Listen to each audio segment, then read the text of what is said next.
May we, the councillors of Ku-ring-gai, always be aware that decisions we make affect the daily lives of those we represent. May we make these decisions with knowledge and goodwill, respecting the views of others, and may we show ourselves worthy to follow in the footsteps of those who have protected the special qualities of Ku-ring-gai for over 100 years. Amen. On behalf of Council, I recognise the traditional custodians of the land, the Ku-ring-gai people on whose land we meet. I would like to outline a few points regarding this evening's proceedings. Tonight's meeting will be live streamed on the Council website at www.kmc.nsw.gov.au/livestream. Only councillors and council staff will be shown on camera. The webcast of the meeting will remain on the website until the minutes of the meeting are formally adopted by Council. The webcast commences once the Mayor is seated and will cease if Council goes into confidential session, where the public and the press are excluded, pursuant to Section 10A of the Local Government Act. Council meetings remain open to the public as observers, but in line with the Code of Meeting Practice, speakers will now address the Council through the monthly public forums and not at Council meetings. For more information about addressing Council, please visit our website at www.kmc.nsw.gov.au. All present tonight must refrain from engaging in disorderly conduct, publicly alleging breaches of the Council's Code of Conduct, or making other potentially defamatory statements. Councillors and Council staff must declare and manage any conflicts of interest they may have in relation to any item of business that is the subject of the meeting agenda this evening.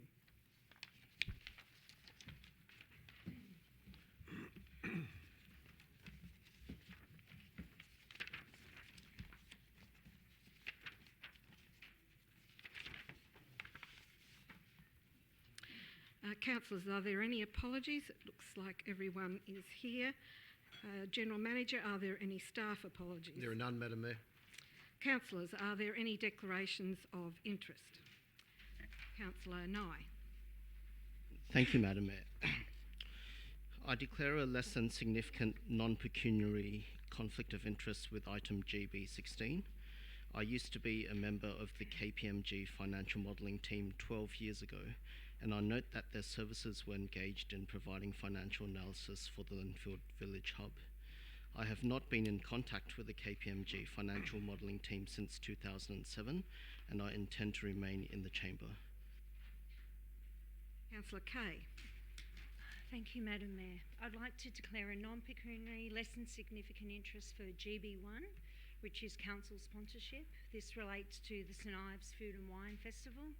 I'm on the steering committee for the St Ives Food and Wine Festival, and in this instance I will be leaving the chamber. Thank you.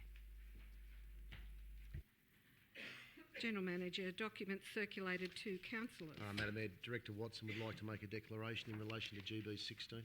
Thank you, Director.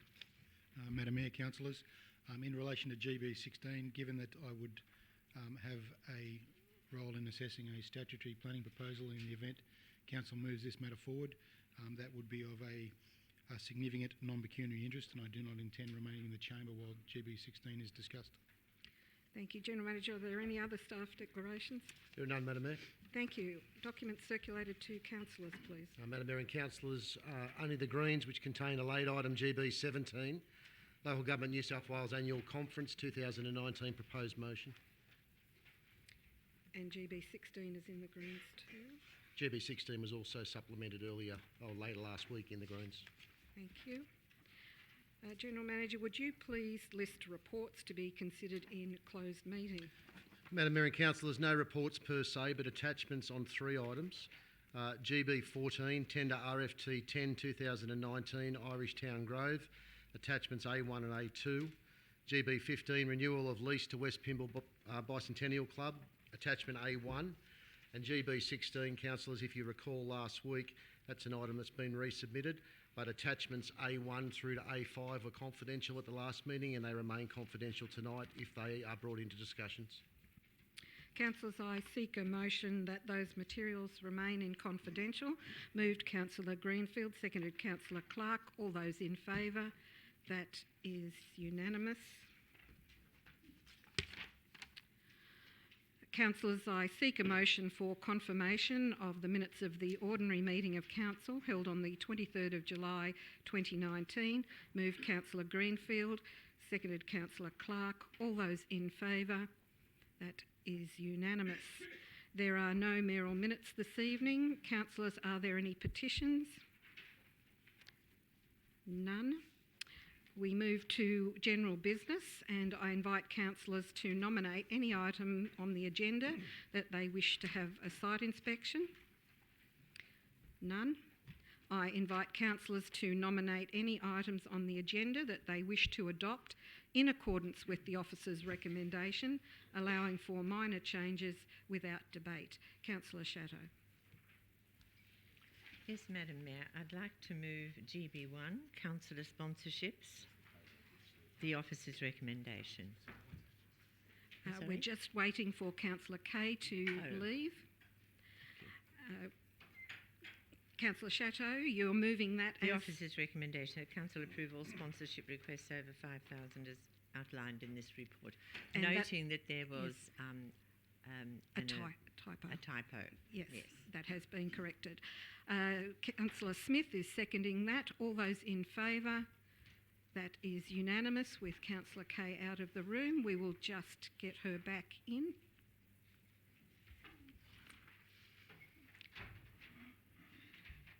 Councillor Madam Shadow. Mayor, I'd like to move GB2, the policy updates, the officer's recommendation that those 4 policies be exhibited for at least 28 days and reported back to council. That's seconded by Councillor Pettit. All those in favour? That is unanimous. GB3, the mayoral donations for the financial year 2018-19, that the report be received and noted. That is seconded by Councillor Greenfield. All those in favour? That is unanimous. GB4, the investment report is at the 31st of July. The officer's recommendation. Seconded. Also noting Sorry. that that is positive news. That's seconded by Councillor Greenfield. All those in favour? That is unanimous. Then there's GB5, the analysis of the land environment court costs for the 4th quarter, 2018 to 2019. The officer's recommendation that we receive and note. Seconded Councillor Greenfield. All those in favour? That is unanimous. GB6, carried forward projects expenditure. The officer's recommendation. Seconded by Councillor Smith. All those in favour? That is unanimous. GB7, the review of the local government rating system final report, the IPART report, the feedback on the recommendations of the final report. And that's the officer's recommendation. I will withdraw that item. Mm-hmm.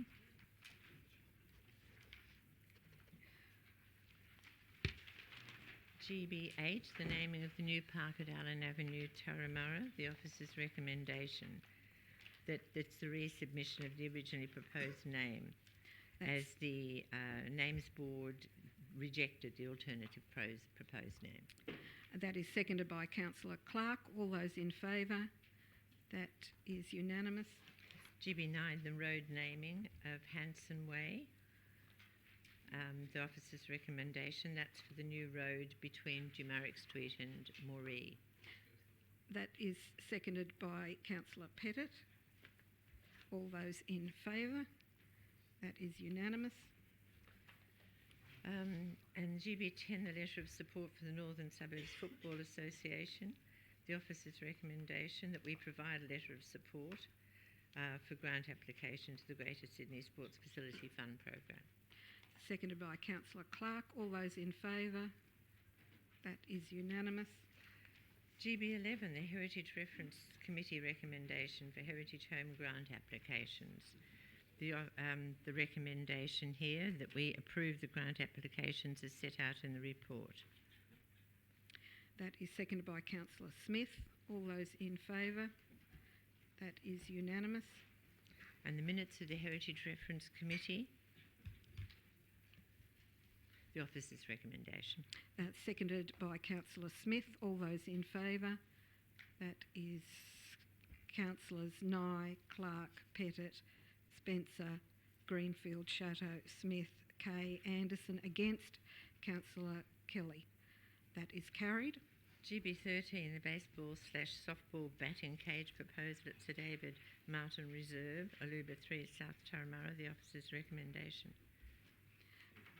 That is seconded by Councillor Clark. All those in favour? That is unanimous. GB 14, the tender for the playground upgrade of the Irish Town Grove. The officer's recommendation. Seconded by Councillor Spencer. All those in favour? That is unanimous. The renewal of lease to West Pymble Bicentennial Club. The officer's recommendation. That's a 21-year lease to the West Pymble Bicentennial Club. That is seconded by Councillor Clark. All those in favour? That is unanimous. Did you want to record to NB1? I'd like to move notice of motion 1, please, for the Blue Gum High Forest Regeneration Plan. Seconded by Councillor Greenfield. All those in favour? That is unanimous. I'm leaving GB 16. GB 17, that's Local Government New South Wales Annual Conference. The proposed motion, the officer's recommendation. Seconded by Councillor Nye. All those in favour? That is unanimous. Thank you. Thank you.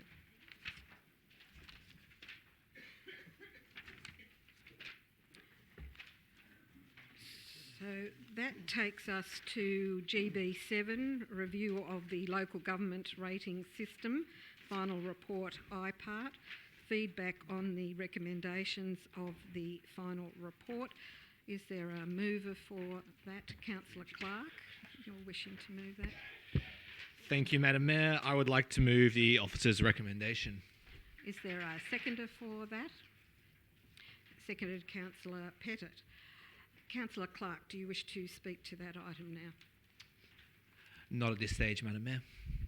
Councillor Pettit is seconder? No. All right. Well, I will just ask a few questions on this. A significant thrust of this item is quite a significant change to the rating system if the feedback and the recommendations are adopted. So this is an IPART report, and therein is a proposal to change the rating system from valuations based on unimproved capital value to improved capital value.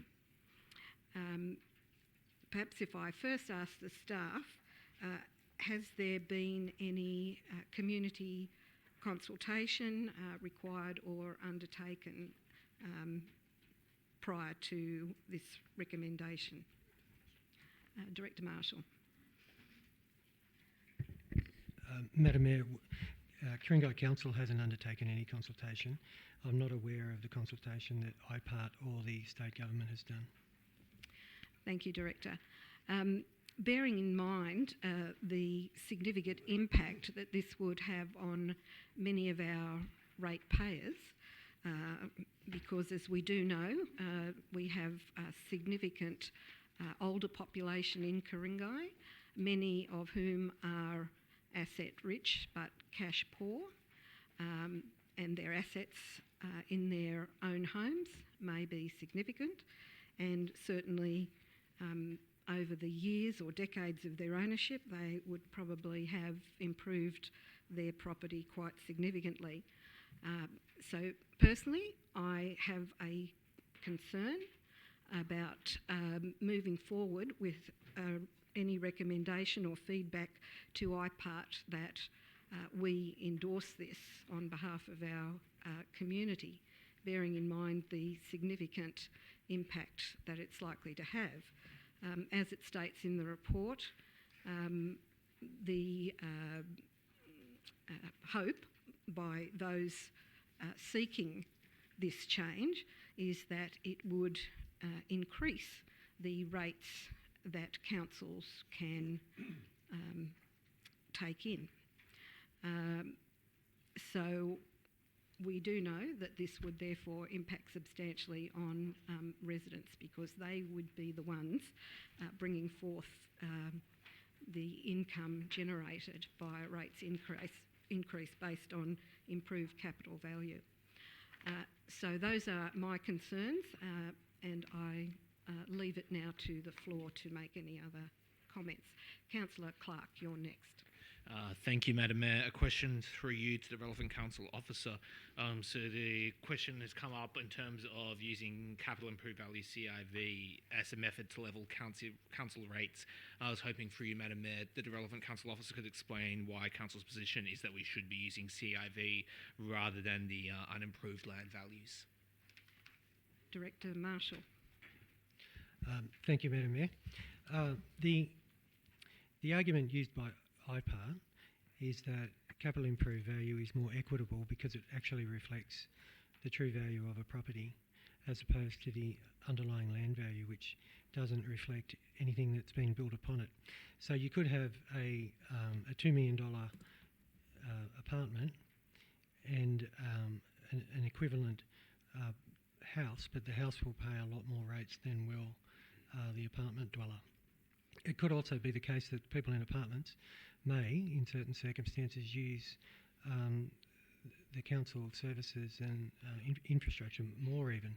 So the argument is that capital improved value is more equitable for all ratepayers. With regard to whether or not that would increase council's rates, initially it wouldn't. So if overnight we move to capital improved value, overall council would raise exactly the same amount of revenue. However, IPART have recommended that in the future, if we move to capital improved value, when a block changes from a single empty block of land or a single dwelling to a massive block of units, that council be allowed to capture the additional revenue from having the increase in capital improved value of a single block versus 100 block of units. At the moment, we can only capture the increase in underlying land value, and the increase in underlying land value is often not great because the value of the land before and after you built the units doesn't change a lot. So if you move to capital improved value, assuming the government adopted IPART's recommendations, that would potentially allow, as IPART have referred, to provide more services for growing populations in the future. Councillor Greenfield. Thank you, Madam Mayor. Through you to the relevant director, is this notice of motion going across all councils across New South Wales, or is it something that's just coming to us? Well, this one is to us, but there is the opportunity for all councils to put feedback to the IPART inquiry. Okay. My second question is, how do we assess the CIV? What is the formula that's used to assess the CIV for a single dwelling and an apartment block, please? Director Marshall. The valuations would be determined by the Valuer General, but so at the moment, with unimproved land value, the Valuer General estimates what the underlying value of the land is without any improvements, without any buildings on it, but with the potential for taking into account its zoning, for example. Under the capital improved value, the valuer would estimate its value based on, similar to as if you were getting it valued for sale, for example. So the value of your house if someone was to buy it with all its improvements on it. So a house versus a unit would be valued just as if you were getting a valuer to value your house today or your unit. What would someone pay for it, essentially? It'd be almost equivalent to market value. So what would be the estimate, through you, Madam Mayor, of the increase in rates for a property that, say, at the moment has rates of $4,000 a year?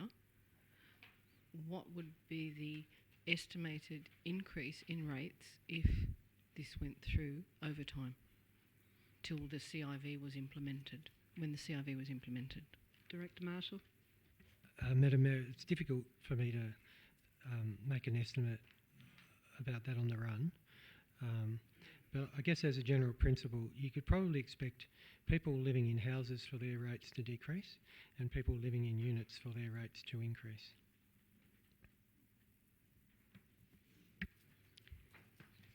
Thank you.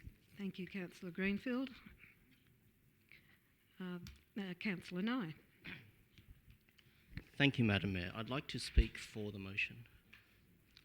I'll keep this short. Ku-ring-gai Council and many other councils across New South Wales are facing a particular dilemma. We're seeing that the population is increasing, so we may have a plot of land which currently houses 4 residents, which sometime in the future, maybe in 20 years' time, it will house 40 residents. And when that happens, what is the impact on council? Well, we know that when there's more residents on that plot of land, there will be greater demand for waste services. We also know that there will be greater demand on the roads, there will be greater demand on our parks, there will be greater demand on our libraries. In fact, when you increase population, there's basically greater demand for everything. And as a council, we need to have a way of charging rates on that increase in number of residents. And with that extra money, we then hope to provide services for the community. Now, if we don't switch to this capital improved value methodology, we do get a slight increase in rates when these plots of land are upzoned. But unfortunately, the increase in rates may not be proportional to the increase in costs that it costs for us as a council to deliver services for our community. And so that is a trend that's happening all across New South Wales. That is why personally I'm supportive of this CIV. I believe that if we do want to continue providing for our facilities in the future, our libraries, our parks, our roads, our waste services, etc., that we should be able to charge increased rates in line with the capital improved value. Thanks. If there are no further speakers, I will ask the mover, Councillor Councillor Smith, you wish to speak. Madam Mayor, through to the appropriate director, just in relation to the value that we're basing it on, if we're using the VG, the value general's estimate, and I think Director Marshall mentioned that you would be looking at what the true value of the property was. In that case, if they're going to value it at what the actual, not a value of general's estimate of what it is, or is it going to be what the real estate is considered worth because it's got this built upon it, which would then, I suppose, go back to what the Mayor was stating, that people in the homes would be affected because their properties are going to be adjusted accordingly. So in actual fact, there would be an impact on those homes if the framework on this isn't tighter. Director Marshall. Thank you, Madam Mayor. If this was introduced, the Valuer General would need to go around and revalue all houses with a capital improved value as well. So it wouldn't be real estate agents, it would be the Valuer General. But overall, people who lived in single dwellings on blocks of land, their rates would decrease because you'd be introducing into the system a heap of apartment dwellers now. Their underlying land value upon which their rates are based is very small. So on one single block of land, you might have one house, or you could have the equivalent 10 or 20 or 30 units. So while a householder is rated on, let's say, a land value of $500,000, if you had 10 units in there, they're rated on $50,000 each. So if you introduced capital improved value, people who are living in single dwellings would be that would benefit them, and people who are living in apartments of the same value would be brought up to be paying an equivalent level of the people in the single dwellings. Director Marshall, Ku-ring-gai Council also made some changes to bring apartments more into line with single homes in terms of rates. Could you explain what action we've previously taken? Yes, Madam Mayor. Ku-ring-gai Council some time ago introduced a minimum rate and a base rate in order to increase the amount of rates that it could receive from apartments, but it wouldn't. Introducing capital improved value would have a greater impact on that. If there are, Councillor Greenfield. Thank you, Madam Mayor. To the relevant director, how would this impact properties that have a granny flat, a little flat at the back? For example, would that be like a second dwelling, or how would that one work? Director Marshall. Madam Mayor, that would, when the valuer general valued it, that would be valued as part of the improvements. So yeah, it would have an impact, but I imagine it would be relatively minor. Councillor Shadow. Yes, Madam Mayor, my question is about submissions. It says here on page 160, submissions are required to be lodged by the 13th of September. Does this mean that our residents can make submissions, or does this just apply to councils? Through you, Madam Mayor. Director Marshall. Madam Mayor, I believe anyone could make a submission.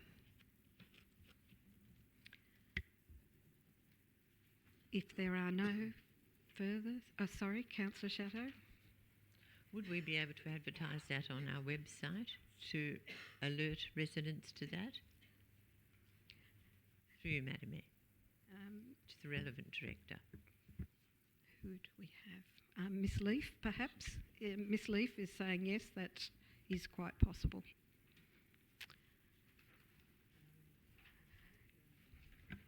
And so in that regard, would it not be a good idea to in fact add to that recommendation? Yes, you may do so with an amendment. So what we've got here is that Council delegate to the General Manager the authority to finalise and lodge its submission, etc. And that would be A, and then B, we could have that Council advertise on the website that all residents could make a submission regarding this. It has to be lodged by the 13th of September and provide a guide for that. We'll just get that on the screen. Here we are. Is there a seconder for that amendment? Sorry, Councillor Clark is agreeing to incorporate rather than that be dealt with as an amendment. Yes, fine. And Council provide a guide. Yes, thank you. We have one motion there then. If there are no further speakers, I will ask Councillor Clark as the mover to sum up, please. Thank you, Madam Mayor. I won't spend very long. I believe the thrust of the debate was covered this particular topic. Thank you, of course, to Councillor Chateau for her amendment, which we have included to allow for all residents to make submissions alongside Council. So I commit the motion to the floor. I will put that motion. All those in favour? That is Councillors Nye, Clark, Pettit, Spencer, Greenfield, Chateau, Smith, Kelly, Kay. Against Anderson. That is carried.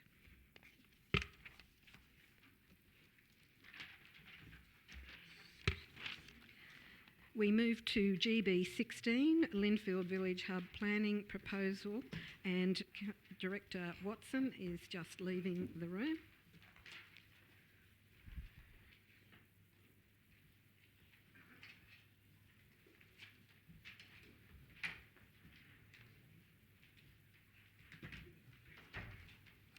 Councillors, is there a motion?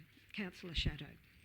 Madam Mayor, I would like to move the 9-storey motion, and I believe that staff have a copy of that. If they could please put that up on the screen.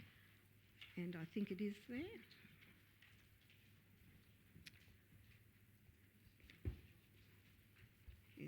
Is that correct for you, Councillor Shadow?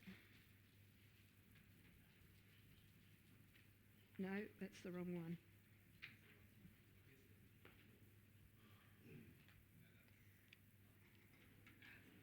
That's the one.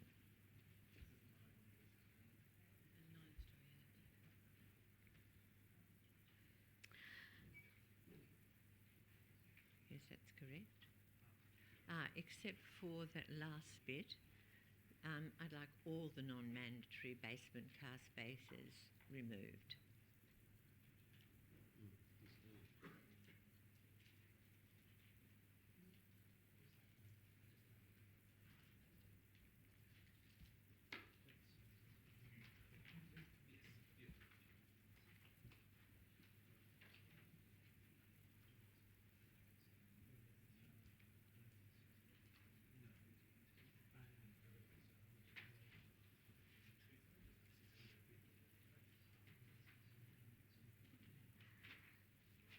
I think we're just trying to fit that on the screen.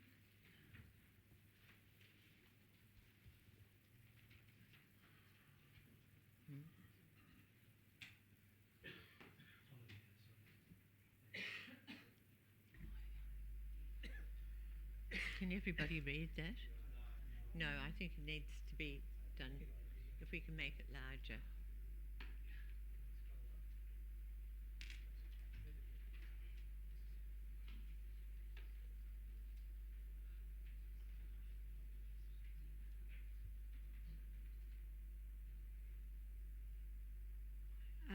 Councillor Shadow, that's to your satisfaction?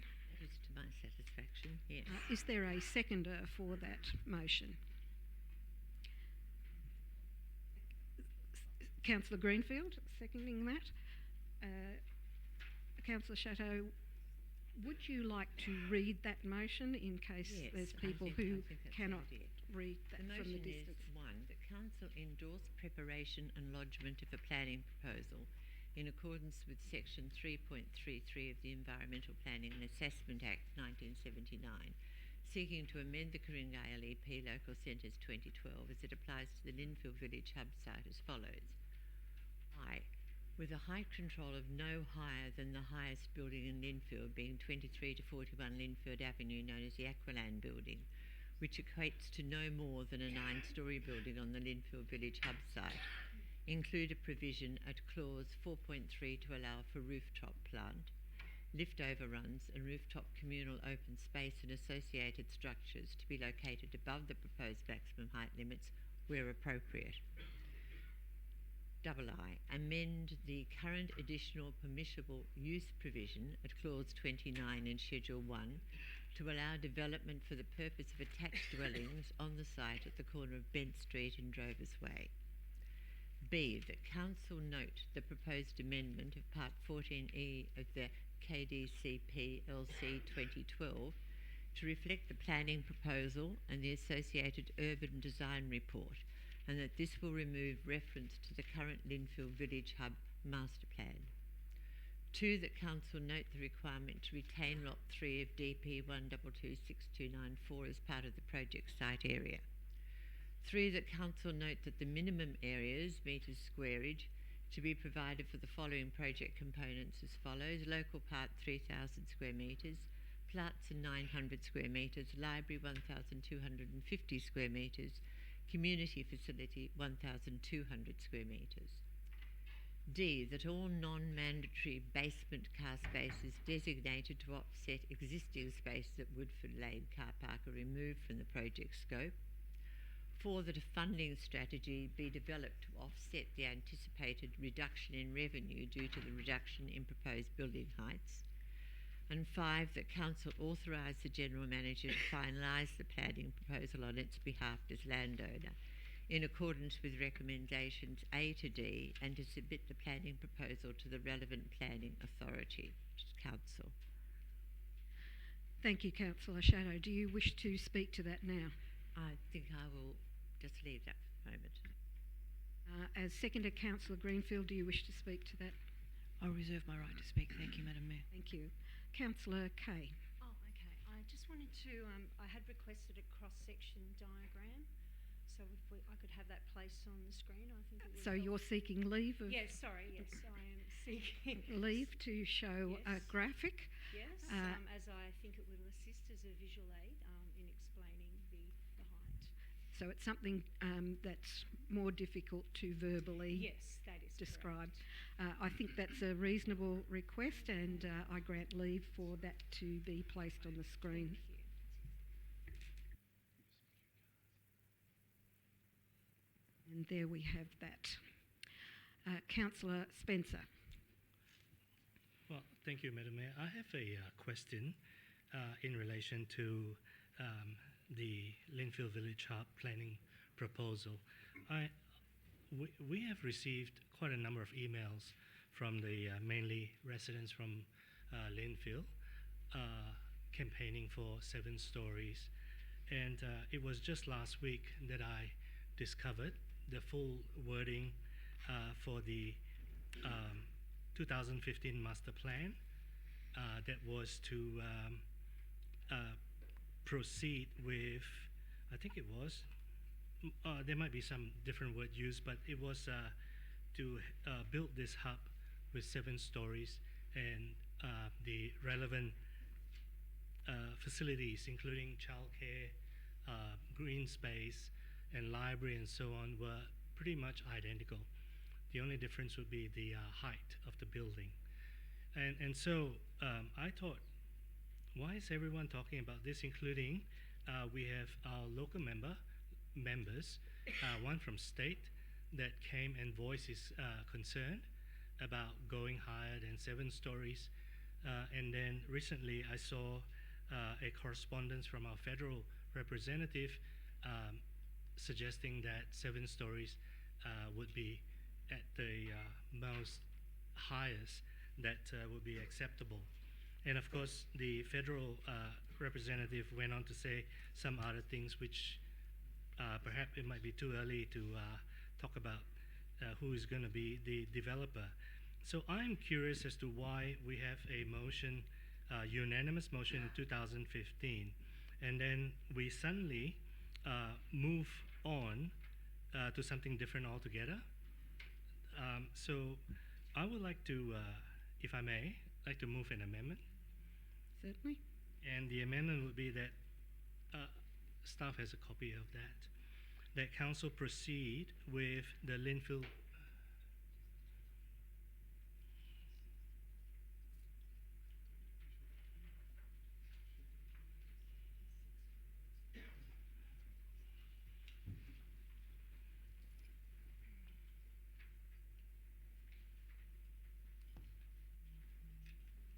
Yes.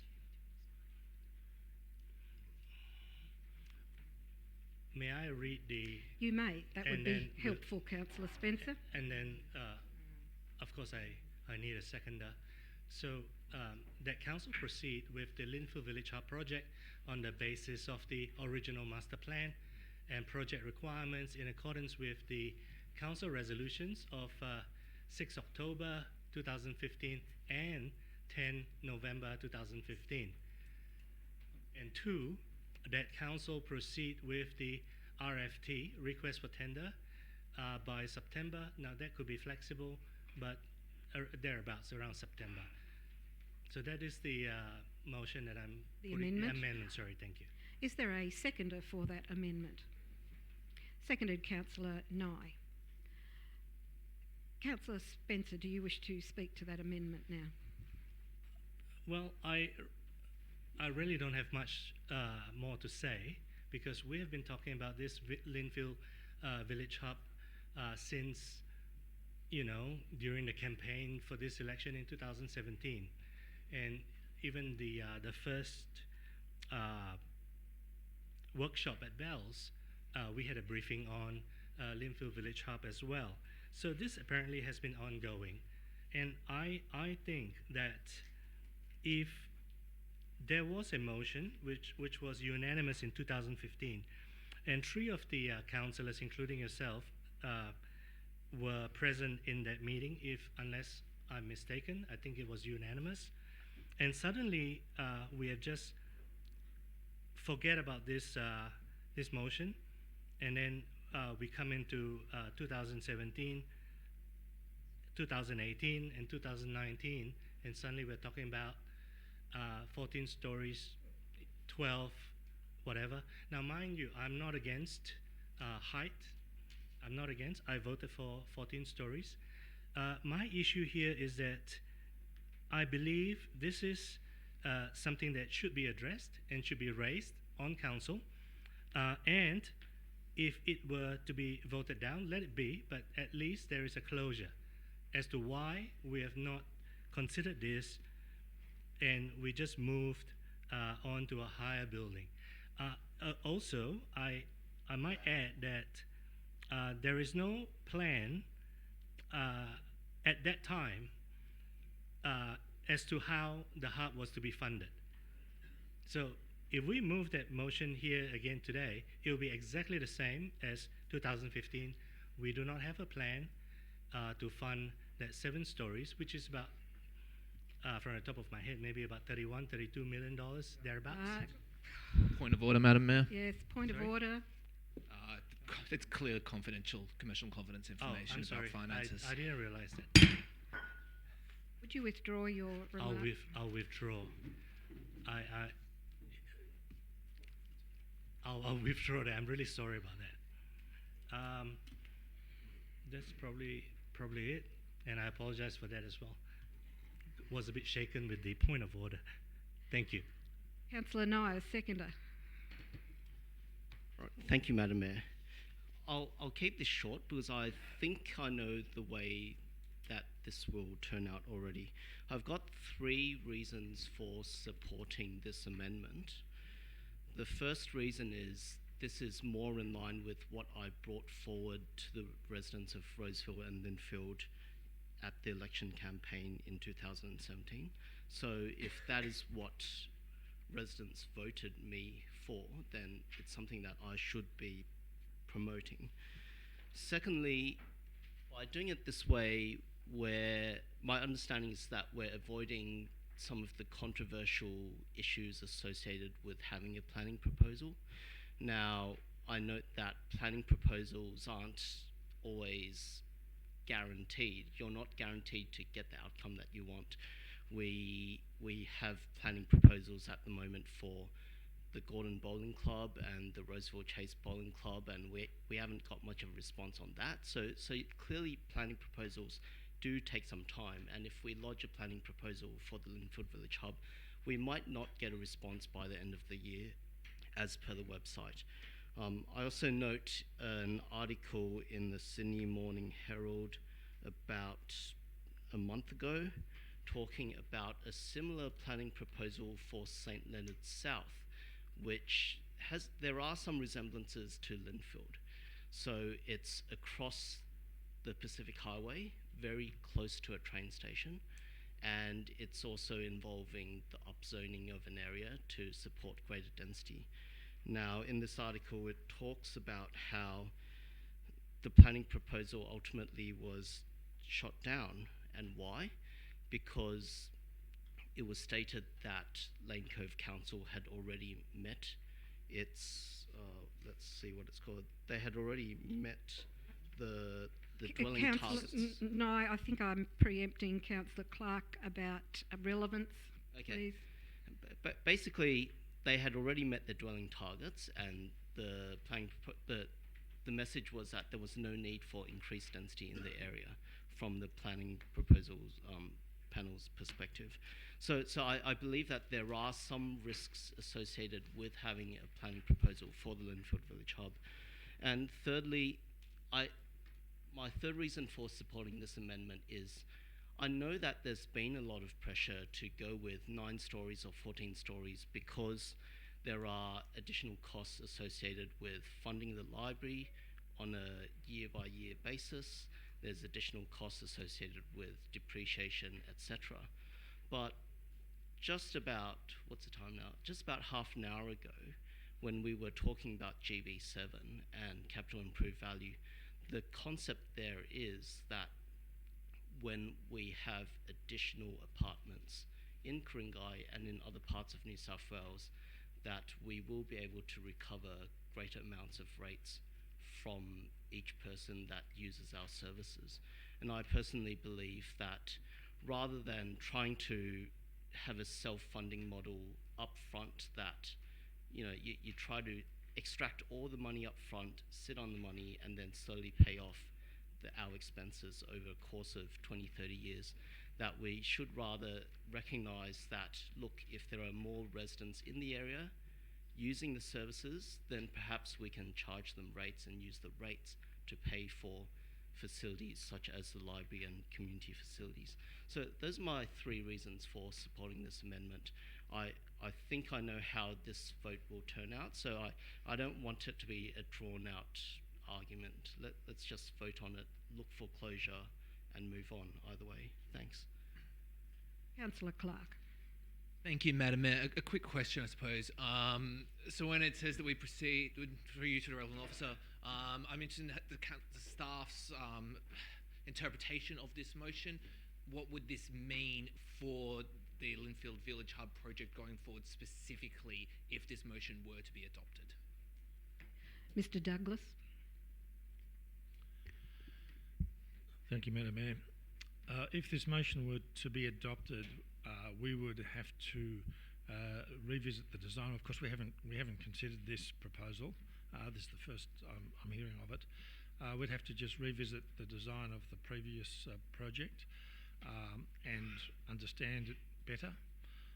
We'd need to just check that it would fit within the existing tender framework. We'd have to speak with our probity advisors about the smaller scheme fitting within the probity rules, particularly having regard to the competitive fairness provisions under the Act for the tenderers, and also have regard to the fact that our expression of interest was based on a larger scheme, and we've attracted a shortlisted tender field who are geared up and structured for a larger project, and they may or may not be the appropriate organisations to give the best value outcome in the tender process for a smaller scheme. That's not to say that they wouldn't be, but we'd just need to go through that process to evaluate that they would be giving the best value outcome, and that we would be being fair to them as well as to the ratepayers. We'd have to adjust our tender documents, revisit those somewhat, and of course we'd have to go through our own internal governance processes, and we had intended to go through our governance processes following on from the last council meeting for the larger scheme, and that is a series of meetings that have been endorsed and approved that we must go through, including the Major Projects Advisory Committee and the Councillors Consultation Forum prior to going to tender. And we were geared up to do that based off the last council meeting, and that gave us a time frame of going to tender before Christmas, or in fact going to tender in September and getting our tender in before Christmas. But as we didn't proceed at the last meeting, we really don't have that time frame to get a tender in before Christmas now in any event. So we would definitely be looking, I would say, at a tender process that would commence early next year. And, other than that, I can't give much more feedback on the run as to how we would assess the proposal, other than to note that there is a planning proposal, so we wouldn't have to do that. And there is a DCP in existence for the project, and so that's completed as well. So it would make it easier in that regard. But the tender process would be have a few complications which we'd have to revisit. Councillor Clark. Thank you, Madam Mayor. I'll speak very quickly against this amendment, and hopefully I'll be able to speak more towards the original motion later. So, look, I'm fundamentally against this motion. As councillors, we all know the confidential information in terms of the cost of this project. I think it's very important to realise that every floor we remove from this project, it's not linear in terms of the cost. The cost actually increases for every single floor you take off the building. I believe that the project at the original master plan at 7 stories is so fundamentally unfeasible and will cause such a major hit to the baseline of council that it's unworkable and will severely hamper our ability to provide for our residents going forward into the future. we're talking about very large sums of money for even a few floors. So I feel that at 7 stories, this project is unworkable and will provide an inappropriate and unreasonable financial strain on council and prevent it from doing projects such as Marion Street Theatre, etc., into the future. And so for that reason, I cannot support this amendment going forward. Councillor Shadow.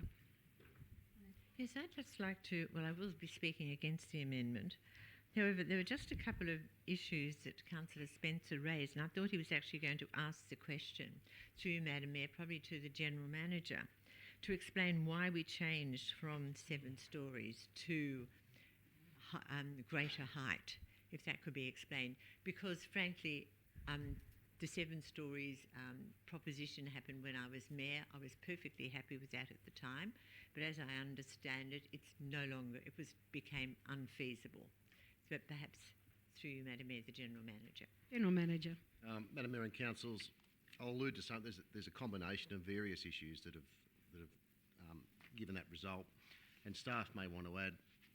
I think firstly, the way that council treats these projects now, and all Activate Ku-ring-gai projects, in terms of what we call self-funding, which is the capital cost up front, plus the recurrent and maintenance costs right through the assets' life cycles, together with depreciation. So to make that stack up, the ground rules changed from the original master plan. I think there's other things like what we're trying to put on the site in terms of the cost of the community facilities, the condition of the market. So there's a whole range of variables that have led, and even in the life of this council, we've had discussions about what we thought was self-funding at a point in time and what ended up being self-funding in the ultimate proposal that we put to council.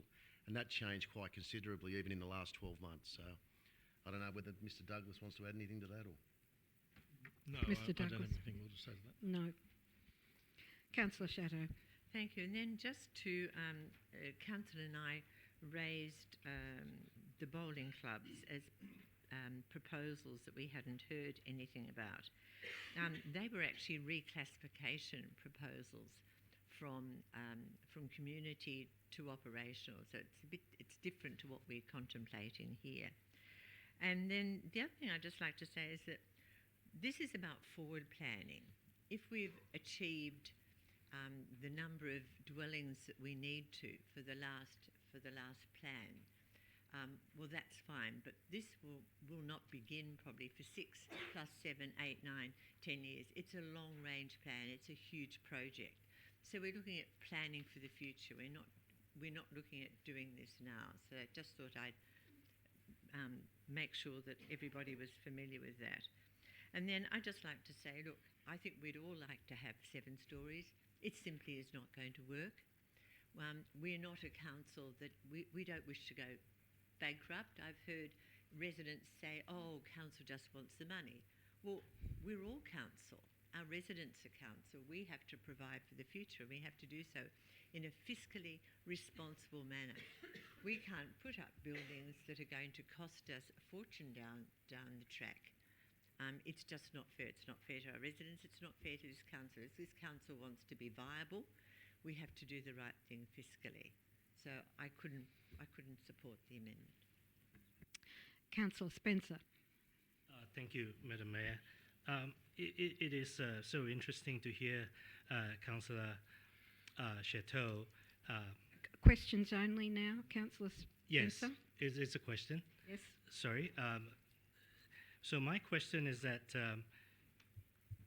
it was a long-term plan back in 2015, and apparently the costs and everything else went up.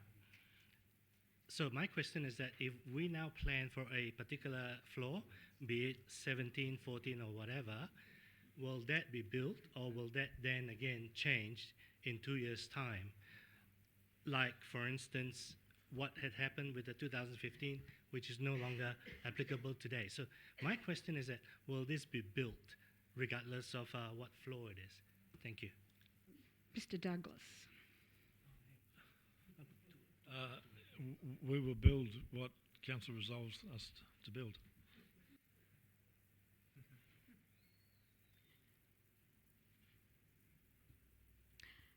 Councillor Kelly. Thank you, Madam Mayor. I'm trying to frame a question, actually. I remember, unfortunately, I missed out on the public event prior to the last council election where almost everyone who's sitting at this horseshoe stood up in front of the community and committed themselves to the Linfield Village Hub as it was then. Unfortunately, I was away and missed that. If I'd have known about this amendment, I probably would have queued that footage now to remind people that they were there reflecting the wishes of the community, and we seem to have lost the plot. So my question is, why don't we just forget the whole project, because it seems to be getting away from us as a council and our ability to contain the costs, our ability to contain our own in-house functions, and our ability to reflect the wishes of the people who we were elected to represent. So it's my question is, should we not be considering perhaps putting one of the other major projects ahead of this until we're ready, willing and able to commit to a project of this size? Thank you. Is that a question to the staff or? It's a question to the universe, I guess, but okay. If anyone wants to jump in and answer, feel free. Okay, thank you, Councillor Kelly. Councillor Smith. Madam Mayor, I'm just just going back through on my notes in relation to when we took a vote on when it was put to the council for 14 floors. Do you recall which way Councillor Spencer voted for the 14 floors? In the affirmative. He did support the 14 floors. Yes. So I'm just rather interested to see that all of a sudden Councillor Spencer's had a complete backflip, would seem, in now that he wants to go back to 7 floors and he wanted something that was self-sufficient paying for itself. So I'm quite confused on this. If you wish to answer, and I do note that Councillor Spencer did state in his earlier address this evening that he had no issue with height and had voted in favour of the 14 stories. Councillor Councillor Spencer. Well, as what you have said, I have no objection through you, Madam Mayor, for 14 stories or 17 stories. I have not backflipped at all. This is the reason why I raised this, as stated earlier, is to have a closure and then we move on, because we never addressed this issue of the 2015 resolution. That's all it is. It's not a backflip. If it's 17 stories today, I'll vote for that too. Thank you. Thank you. Councillor Smith, did you have another question, or your light's off now? Madam Mayor, I have actually got another question. I would ask the councils that are putting forward the 7 floors that they've actually looked at what the costs are and what that will be borne on the residents of Ku-ring-gai. So I do question their intentions on why they're putting this forward when we've had companies such as the likes of KPMG, and we can only really look and make decisions on what is put in front of us. And I believe as a council, we've seen that 7 floors is going to have a major impact on Ku-ring-gai. And again, I would question a councillor that is sitting here tonight that could truly support in their heart 7 floors, and that what that impact is going to be on the residents of Ku-ring-gai. Councillor Clark. Thank you, Madam Mayor. I would like to move a procedural motion. I believe we've had 2 speakers for and 2 speakers against. Cedric and Sam for. Oh, sorry, Councillors Nye and Councillor Spencer for, and myself and Councillor Chateau against. That's correct. That is correct. So I will move that put motion. All those in favour? So we are voting now that debate ceases on this amendment, and we vote on the amendment. That is unanimous. So I will now put the amendment, which is Councillor Spencer's amendment, on the screen now. All those in favour? That is Councillors Nye, Pettit, Spencer, Kelly. Against? Councillors Clark, Greenfield, Chateau, Smith, Kay, Anderson. That is lost. So we now revert back to debating the motion on the floor, which is Councillor Shadow's original motion. Councillor Clark, you're the next speaker. Thank you, Madam Mayor. Madam Mayor, I believe firstly that the graphic was up before. If it needs to be re-asked for it to be back up, Madam Mayor, I'd like to seek leave for that. Yes, there's no leave needed, but we'll get that on the screen. And secondly, Madam Mayor, through you to the relevant officer, if the relevant officer could please explain this figure. It's got quite a number of bits on it, so I was hoping that it could be explained so as to clarify what we're looking at. Certainly. Mr. Douglas. All right. Well, this is a section, a long section. It's a bit difficult without a pointer, but on the left of your screen, you'll see, or let's say in the middle of the screen, you see the pink building. That is a section through the 3 lots of 9-level heights of the Linfield Village Hub site, and the grey areas below that are the basement car park. To the left is Drover's Way. And then further to the left of that is the low-level that's right where the hand is now, is the low-level residences to the west of the site. Going the other direction, on the other side of the pink building, there's the Woodford Lane, which is there where the hand is, and then to the immediate right of that is the block of Pacific Highway shops that back onto Woodford Lane, but face onto the Pacific Highway, which is where the hand is heading to now, I hope. And then you see the railway further to the right of that. That's where it is there. And then further to the right, Linfield Avenue. And then further to the right, the Aqualand development. Now, the Aqualand development is the tallest building in Linfield. And we've drawn a dotted line which you can trace across from the top of the Aqualand development. You'll see there's a dotted line going right across the drawing and over to our Linfield Village Hub site. And the proposal that's on the screen before you shows that the Linfield Village Hub project is no higher than the highest point of the Aqualand development, that being the highest building in Linfield. So the purpose of the drawing is to just demonstrate that point. Thank you, Mr. Douglas. Councillor Nye. Thank you, Madam Mayor. I would like to move an amendment to the current motion. So under the current motion, under point D, there's something about the reduction of all non-mandatory basement car spaces designated to offset existing spaces at Woodford Lane Car Park are removed from the project scope. I would like to delete that point D. All right, so point D, that all non-mandatory basement car spaces designed to offset existing spaces at Woodford Lane Car Park are removed from the project.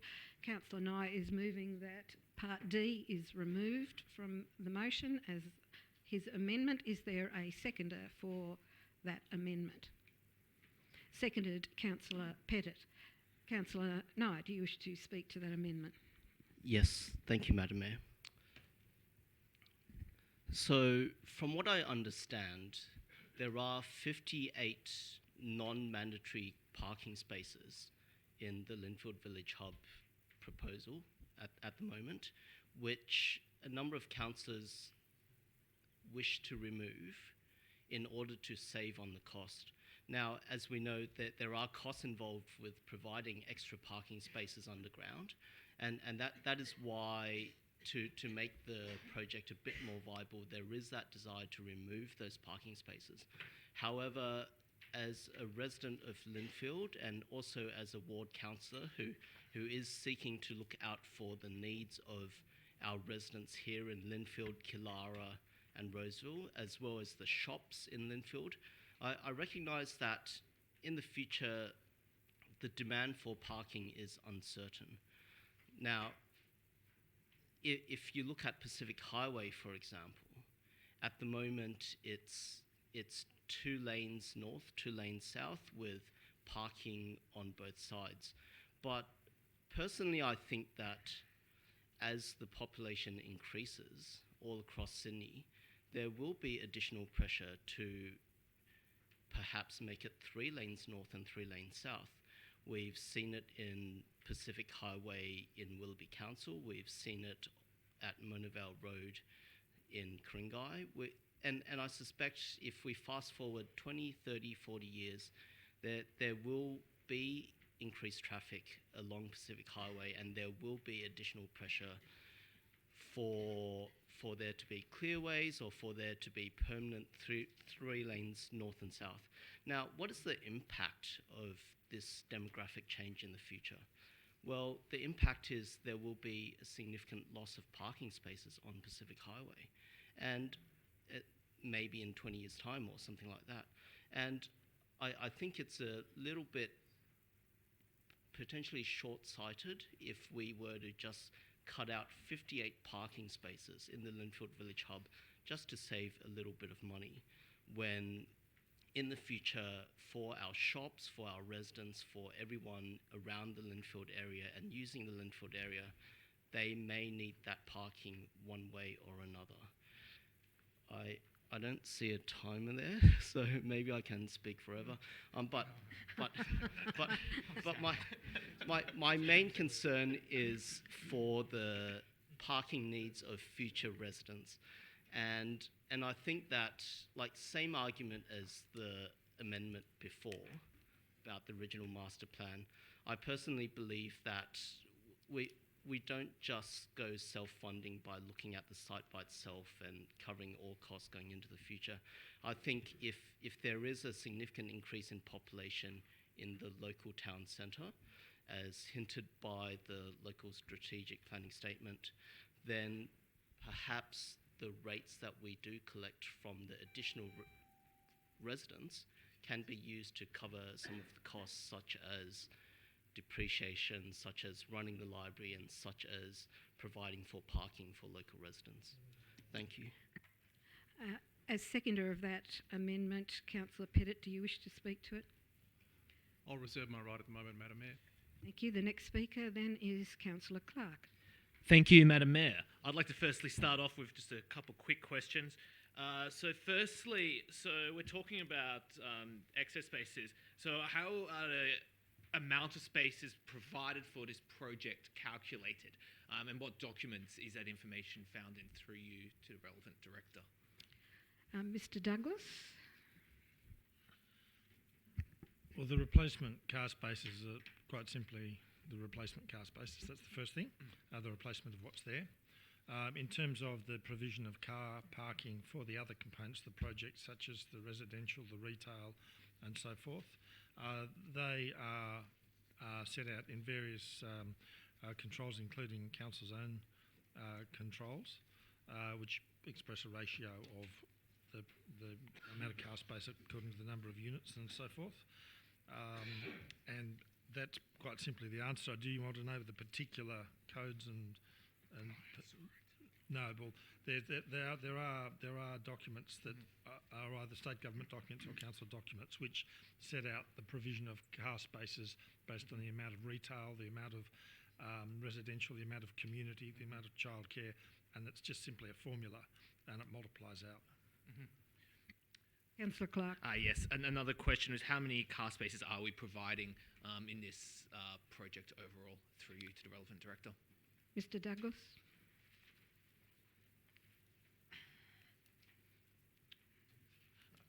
Sorry, I should clarify with this motion, not with Yes, with the 9-storey model.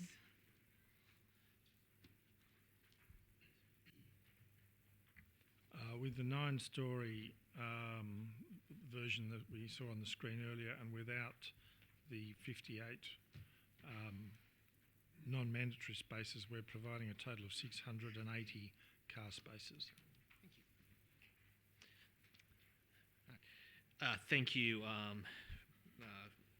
Mr. Douglas? Mr. Douglas? No, Mr. Douglas. Yes, Mr. of course, Douglas not is director. fine. No, yes, yes. Okay, I'd like to speak against this amendment. So as Mr. Douglas pointed out, that council actually has a number of controls for the amount of car spaces that are provided. I believe the correct decision, if we wanted to change the amount of car parking provided, would be to do changes for the whole of the LGA by changing those relevant documents rather than on an individual site-by-site basis. So that's my first point. As a general statement, we're seeing consultants who've been speaking to us with saying that we're going to need less and less cars in the future. This is a common trend you're seeing. Major car park providers providing less and less car parking in the future. I myself choose to live near a train station, so I don't need to own a car. I have a full license. I can drive. I don't own a car because I don't need to. And this is going to be more and more in the future. And as the youngest councillor in here, I think that I'm representative of the future, which is going to be a future which drives less, which uses share cars, which takes more public transport.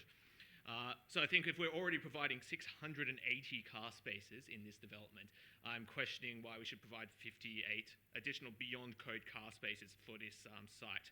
Why this site is somehow special in comparison to the rest of Ku-ring-gai, at least in terms of the car parking requirements. I also take major issue with the statement, it's a little bit of money.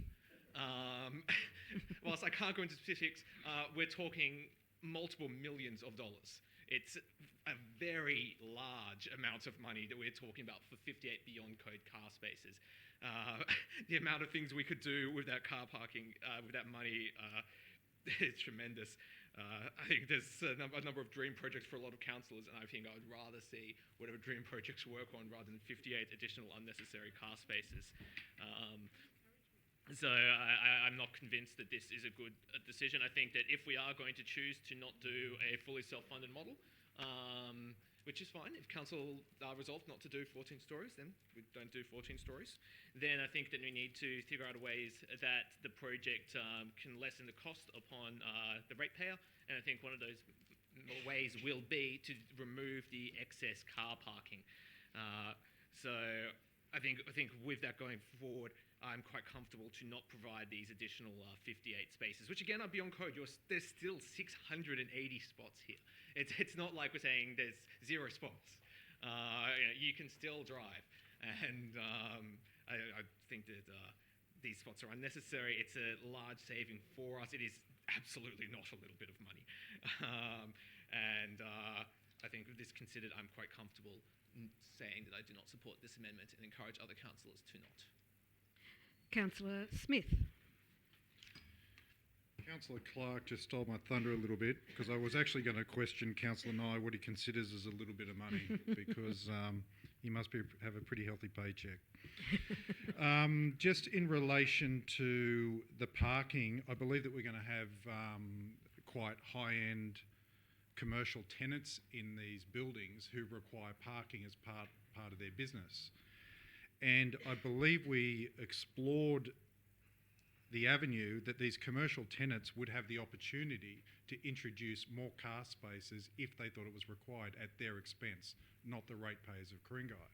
So this is the reason why I'm speaking against this motion, is that I believe that if we can have the tenants pay for these car spaces, it's going to save the ratepayers of Ku-ring-gai, and at the end of the day, they're in business to make money, and they want to make sure there's enough cars coming in, so I'm sure they'll work the formulas out. I'm happy for you to correct me if I'm wrong, but that would be my take on it. Councillor Shadow. Actually, I was going to ask the same question, make the same.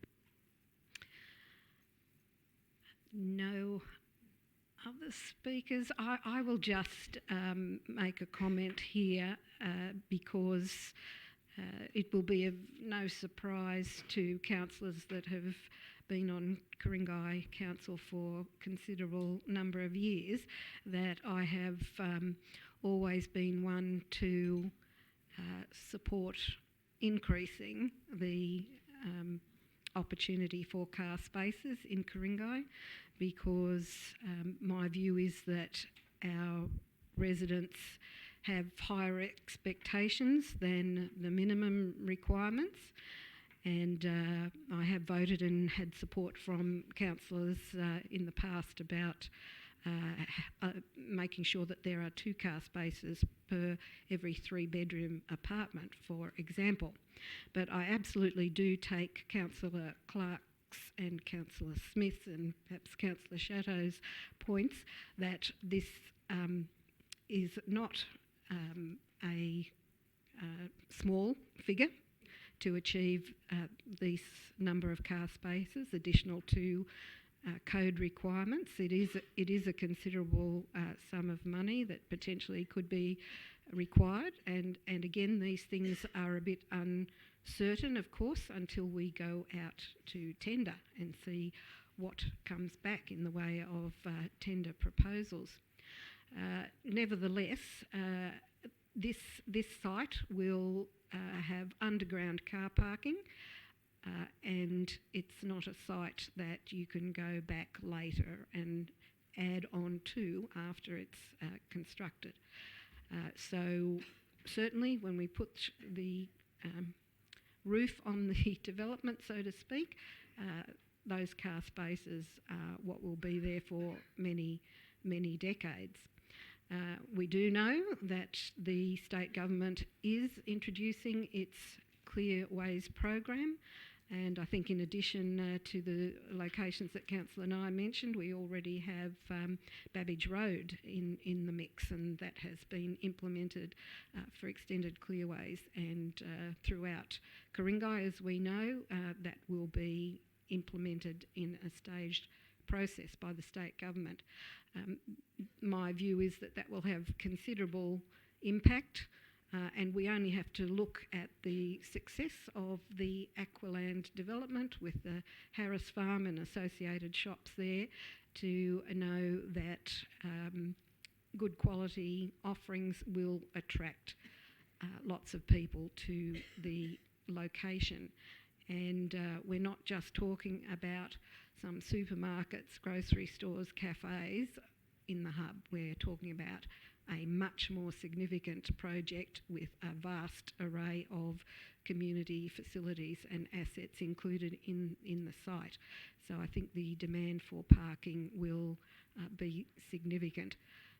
I have received some emails from residents, particularly focusing on long-term commuter car parking needs for this side of the highway. But I have pointed out that those spaces are able to be delivered only by the state government and their contribution. They are the providers of commuter car parking, not the council. So I do support the amendment and retaining those number of car spaces that have always been in the proposal right from the get-go. Councillor Kelly. Thank you, Madam Mayor. I was just going to ask if we've had 2 for and 2 against. No, we have not. We need one more for, I think. Sorry. One against. Oh, I beg your pardon. We're talking about Councillor Nye's amendment? Sorry, myself and Councillor Smith were against, and Councillor Chateau, so that would be 3 against, surely. I thought we had more than 2 against and only 1 for. The Director agrees. General Manager, you are correct. In which case, I'd like to speak for the amendment. Certainly, you may. Thank you, Madam Mayor. Thank you, Councillor Kelly. Councillor Spencer. Just a question. Is there an RFT for either this one or the earlier one? It's the same thing. Do we have a target for the RFT? For the hub? Sorry, I don't understand. Request for tender? Oh, you mean the timing? Mm-hmm. Mr. Douglas. I think your question is to do how are we going with the RFT for either of those options? Could I clarify? Yes, if you would, please, Councillor Spencer. Well, firstly, it's the RFT if there's a plan, but the real question is whether will this be built or will it be moved again? So the RFT will be a good indication as to whether, something is happening or not. Mr. Douglas? Thank you, Madam Mayor. We are in the middle of a tender at this time. It's a 2-part tender. We've had the first part being an expression of interest, and we have 5 shortlisted tenderers, and that was on the basis of a larger building. So the tender is partway through. We've prepared many of the tender documents for the second stage, which is the part where we ask tenderers to submit their proposals and their prices and their designs. So we're well and truly in the starting blocks for the tender. If the question is about the 7-storey option, well, we hadn't contemplated that. No, not really. It's not about 7 stories. It's about the current one. The 7 stories one is finished. It's done. We have closure on that. I just want to know if there's an RFT on the based on General Manager. Based on the motion at the moment, Councillor Spencer, there are a couple of things. Your fundamental question as to whether it would be built, contingent on 2 things. The first one would be, once we go to tender, whether or not Council's satisfied with the responses we get from tender in terms of how they stack up. And the second one would be whether or not the planning proposal the Council lodges is actually acceptable. It could be rejected. So in that case, we'd have no ability to build anything. Could I ask a follow-up question? Yes, Councillor Spencer. Assuming if all goes well, could you roughly give me a timeline as to what would happen? I'm really keen on knowing when the RFT, whether will it be, in 2020 or a guideline. Well, General Manager. I think Mr. Douglas has said that for any planning proposal, we wouldn't go to tender this side of Christmas, so it would be early next year, straight after Christmas next year. Now that process from then on depends, because if tender is put in, for instance, non-conforming bids, Council would have to then go into perhaps a negotiation process to work out the finer detail. So it's very hard to put a timeline on how long the actual tender deliberations would take. But suffice that we would go to tender early 2020.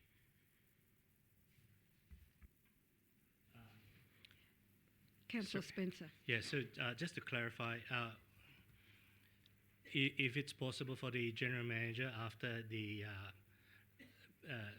resolution today for the 9 stories or 12, whatever it may be, that councillors be briefed or, as to a proper timeline and what we're looking at and so on.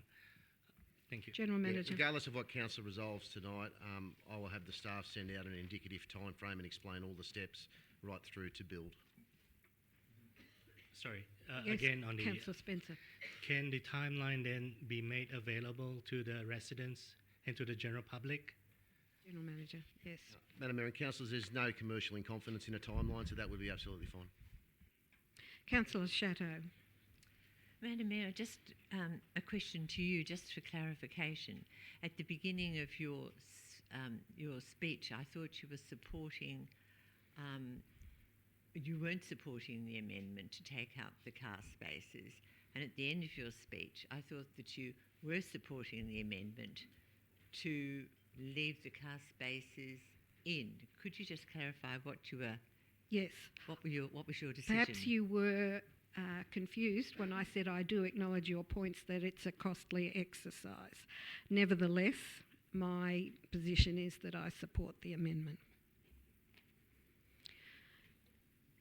If there are no further speakers on that amendment, which is Councillor Nye's amendment regarding 58 car spaces, can we... Sorry? No, there's no sum up, that's right. Could we get that amendment on the screen so councillors can just see what they've... It's just removing, the wording is that D is removed. So I'll put that motion, that is the way it stands with D removed. Those in favour, that is Councillors Nye, Pettit, Spencer, Kay, Anderson. Against, Councillors Clark, Greenfield, Chateau, Smith, Kelly. That was 5-all. I use my casting vote in favour of the amendment. We resume debate on the substantive original motion. No? An amendment becomes the motion. Yes, that's right. That becomes the motion and we resume debate on it. or we vote on it as the General Manager says if there's no further speakers or further amendments. Councillor Clark. Thank you, Madam Mayor. Just one quick thing with this. I've noticed that the motion's been fiddled around with in terms of the layout, because the layout was a bit horrendous, and I take credit for that, unfortunately. Yeah, copying and pasting things from emails, it gets a bit messy.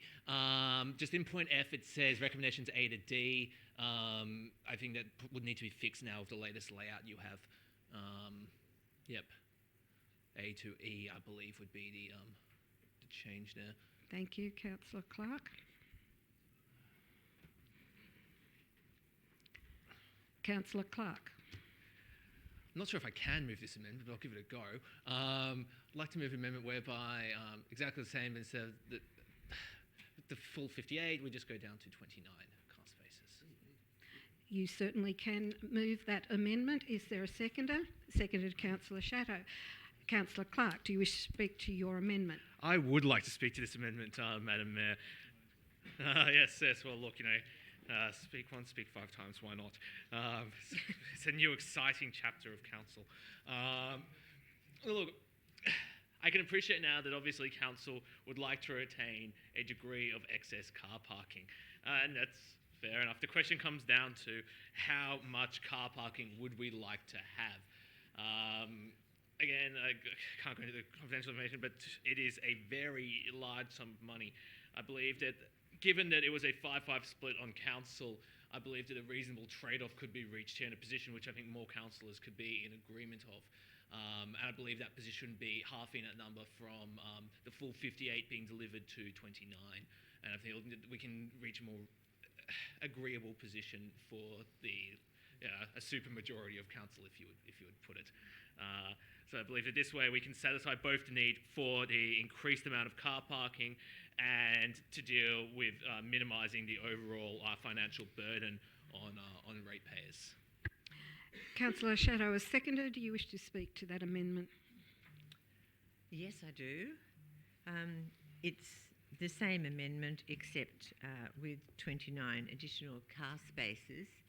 If we can't get rid of 58, I'm happy to have 29 extra car spaces provided for, as that would satisfy more councillors.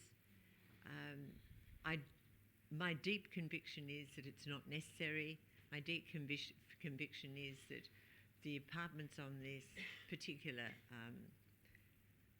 block are going to have car spaces that are provided for them already, that in fact the people that are frequenting the shopping centres very largely going to be coming from this area and from the train station, that residents are really very well catered for, but I'm willing to make the compromise.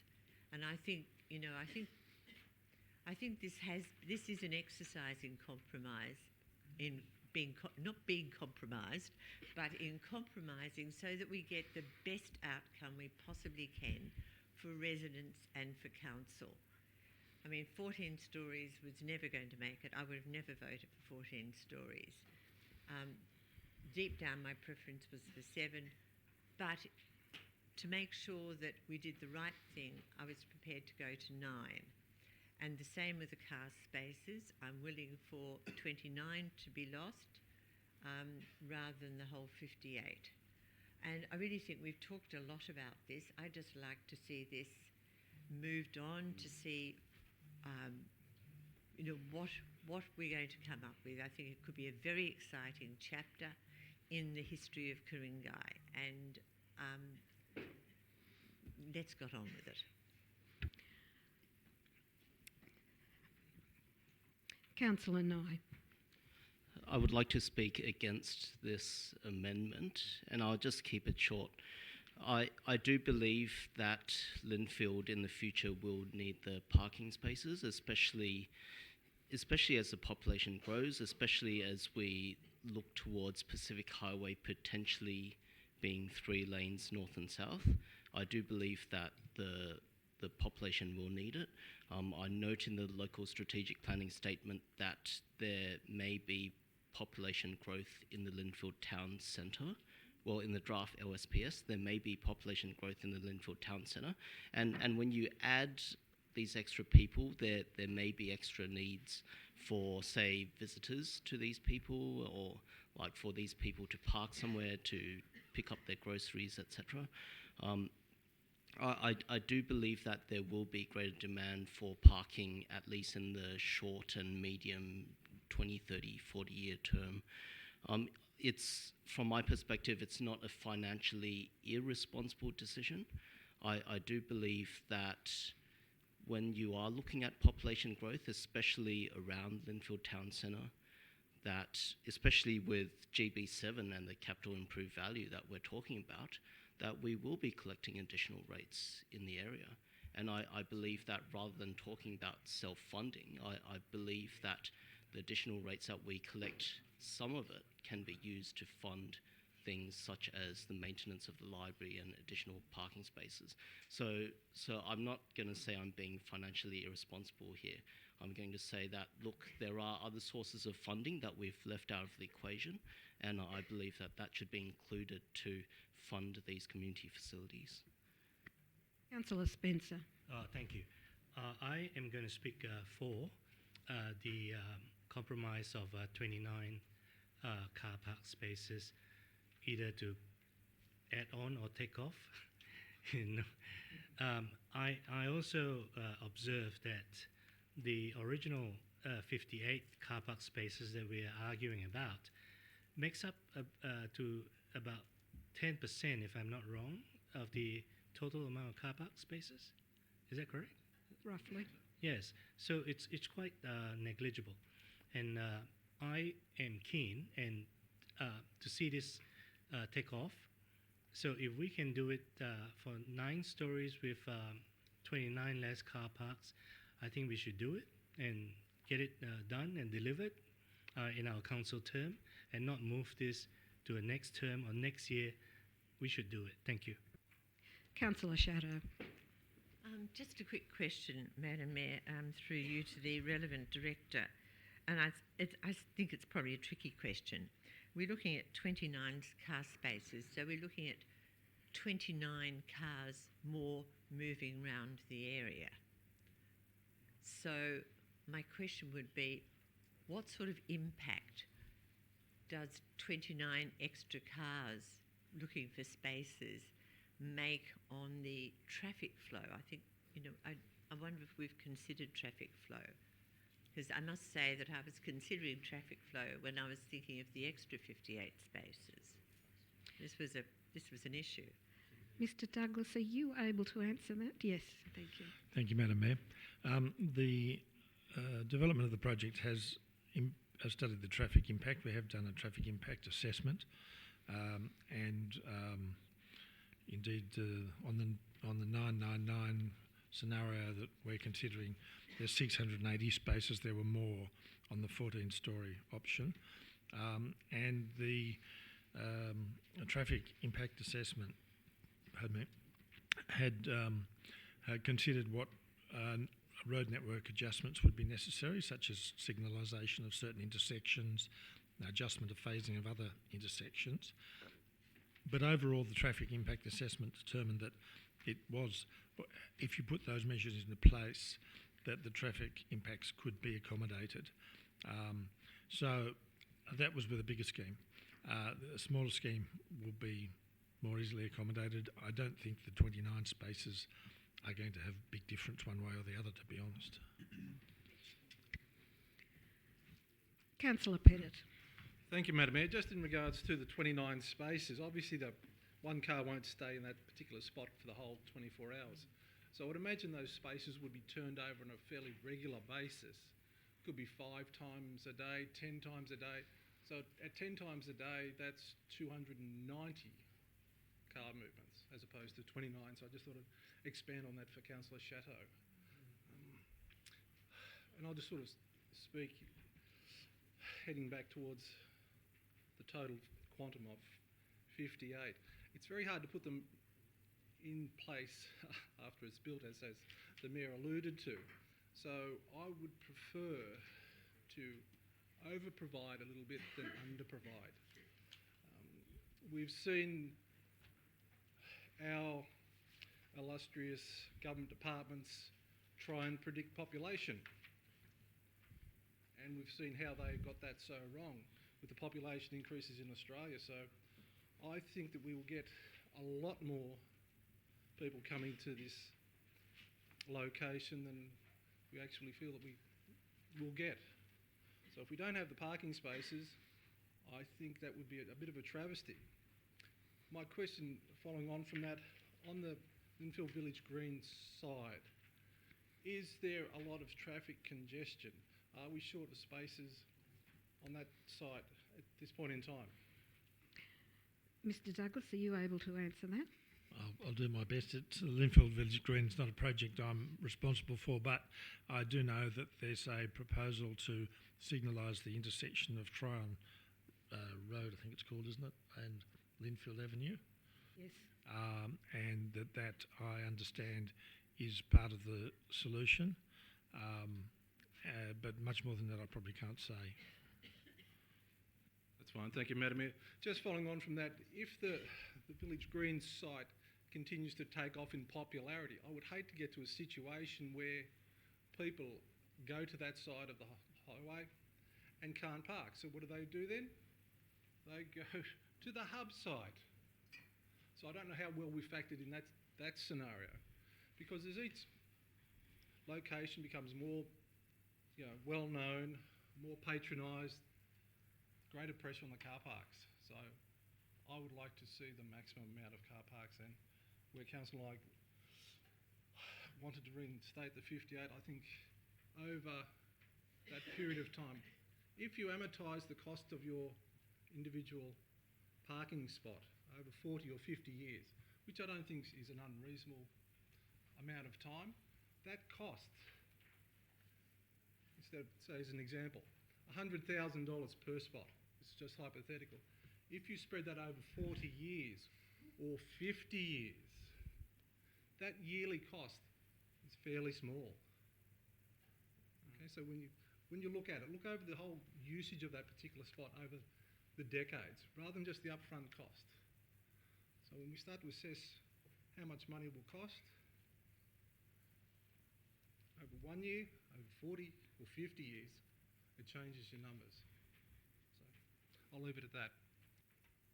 I might just add some comment to some of the points that you raised, because I think not only when we're talking about traffic movements do we look at cars coming to the spaces that are available, but we also have to think about those extra cars that come and can't find a space and the impact of traffic movements from them going round and round and round. I'd also point out that Aqualand development did not meet code requirements under our DCP for parking. They appealed to the Land and Environment Court for a reduction in the number of parking spaces that they provided. And what have we had to do as a council on the Linfield Village Green site? We have had to pick up slack there because private developers appeal to the court and unfortunately get reduced car parking permitted. And then we have to come in and rescue the day because it just creates a nightmare in our local government area otherwise. Councillor Smith, you're next. Yeah, Madam Mayor. I believe, going back to the point when we've got commercial tenants in there, that again, they're going to be looking at the car parking situation. It's a commercial site. They'll evaluate it. And it's certainly in their interest to put the car spaces in. So I believe that it still would not be up to council to put it in. But in saying that, I believe that we've gone 2 for, 2 against. We have. That has been confirmed. Did you wish to move? Yes, I'd like to move that the motion be put. Thank that you. Amendment. We have a motion that this be put. I'll take a vote that we cease debate and that the matter be put now in terms of this amendment. All those in favour for it to be put? That is Councillors Clark, Pettit, Spencer. That's unanimous. Councillors, I will now put this amendment, which is for Councillor Clark's 29 space amendment. All those in favour? That is Councillors Clark, Greenfield, Chatto, Smith. Against? Councillors Nye, Pettit, Spencer, Kelly, Kay, Anderson. That is lost. We revert back to the original or amended motion that we have on the floor, the one single motion. Councillor Clark, have you got your light on to speak to this motion? Councillor Clark. Thank you, Madam Mayor. Yeah, I'd like to speak for the motion. Look, my attempts have always been to try and save the ratepayers' money so we can provide better services for them. That's why I pushed so heavily for 14 stories, which was not accepted by council, and it's why I tried to reduce the amount of car parking on this site, which again, council does not seem to have the appetite for. That's fair enough. However, I still believe that this project should be going forward fundamentally. We've already spent, I believe we said last council meeting, some $6 million developing the project to this stage. And I think it'd be a grand shame if this project were to fall down at this stage. I think that endorsing a lodgement of a planning proposal is a logical step forward for this project. I believe, as Councillor Smith alluded to, I believe developers may be interested in providing their own parking options, and we very well may see some non-conforming bids providing radically different parking solutions going forward. I think that the 9 stories is a good project in terms of that it's not actually setting a precedent within the Linfield area. It's in fact not taller than the Aqualand development. So I think it's more within the scale whilst not costing the ratepayers too much money going forward into the future. So we still will be able to provide services for the residents of Linfield and the greater Ku-ring-gai local government area. Therefore, I believe, although some of my wishes tonight weren't made, that this still fundamentally should be, council still should endorse the lodgement of this planning proposal at 9 stories, whilst keeping all of the other community facilities in scratch. Because at the end of the day, why we're doing this development is to provide community facilities. If we're not providing the community facilities, I really don't see the point in this development. So I think that it's very important that we keep noting that's really why we're doing this. So I'm quite comfortable supporting this and endorse the motion to the floor. Councillor Greenfield. Thank you, Madam Mayor. I have a question, and I'm not too sure. Through you. If, for example, we have a developer who wants to put additional parking in, say, I don't know, 100 spots, 200 spots for his clientele, could we then reconsider our 58 spots and take it out if we have additionals coming in from the developer? Mr. Douglas?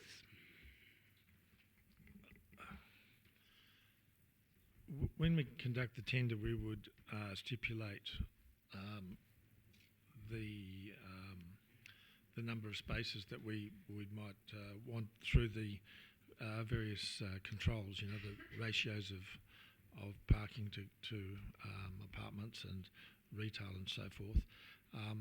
It's true that a developer could choose to exceed that in their proposal, but whether or not that would be acceptable to council would be something that would have to be considered at the time. I'm not sure if we have any reason why we would say that we don't want to accept more than our development control plans allow.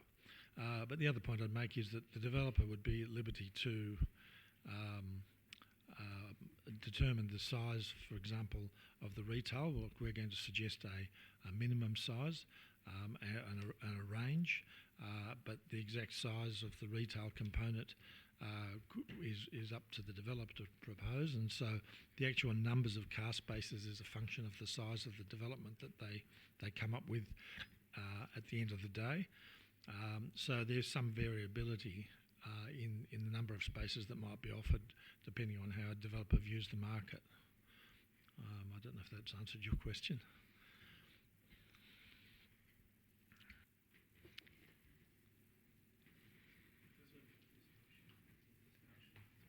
Councillor Pettit.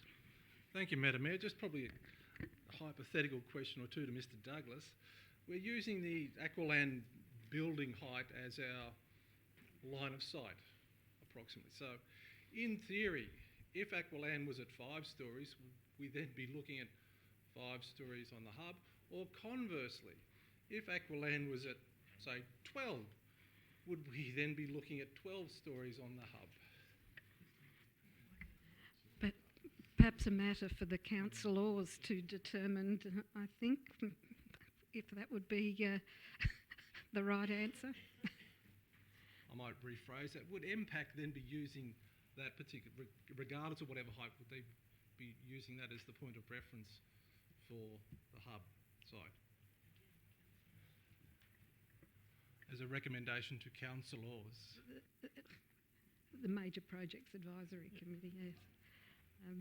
Mr Douglas? Madam, I'm not sure I understand the question, but I think is the question that by looking at the height of the Aqualand development, would we have the commensurate number of stories on the Linfield Village hub site?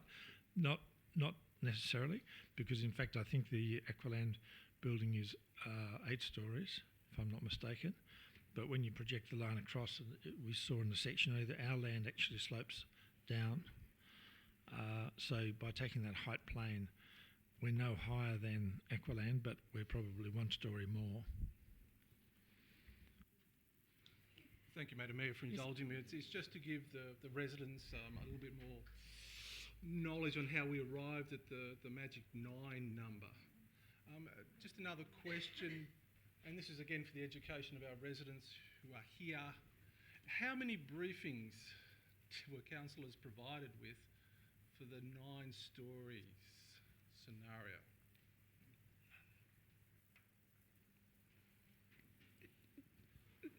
General Manager. Madam Mayor and councillors, I believe that there was only one briefing where a range of scenarios other than the current planning proposal were canvassed. Much appreciated. Again, I was just indulging so that residents know how much information councillors had been given on the 9-story scenario. Just a quick question. This is looking forward as we're planning for the future. And you might not necessarily, the relevant officer may not necessarily be able to answer it. When we come to Turramurra, which is currently at 5 stories approximately, what building height will we be using for our line of sight for Turramurra?